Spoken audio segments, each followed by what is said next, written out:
శ్రీ గురుభ్యో నమ. హరి ఓం. 2026 సంవత్సరంలో బంగారు ఎవరు ఎక్కువగా కొంటారు, ఎవరికి అవకాశం ఉంది, ఏ రాశి వారికి అవకాశం ఉంది? బంగారం అంటే అందరికీ ఇష్టమే. అంటే మనిషిని కూడా బంగారం లాగా చూసుకుంటారనమాట. అట్లాంటి బంగారే దొరికితే ఇంకేంటుంది. దాంతో ఈ ఇంపార్టెంట్ రాసులు ఎవరు?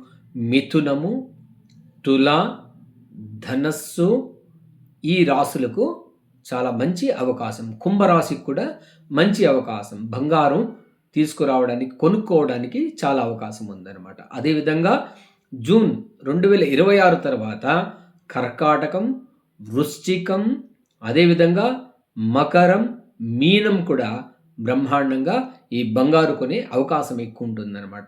ఇంకో విషయం తెలుసా మీకు? అష్టమ శని సింహలగ్నాన్ని అంటూ ఉంటాం అన్నమాట. సింహరాశి సింహలగ్నం అయినా కూడా బంగారు ఎక్కువ కొనుక్కోవడం కూడా సింహరాశి వారి అని తెలియజేస్తున్నాను. తీసుకున్న తర్వాత ఒక మెసేజ్ పెట్టండి, ఒక లైక్ కొట్టండి, షేర్ చేయండి అని తెలియజేస్తూ సర్వే జనా సుఖినో భవంతు, సన్మంగళాని భవంతు.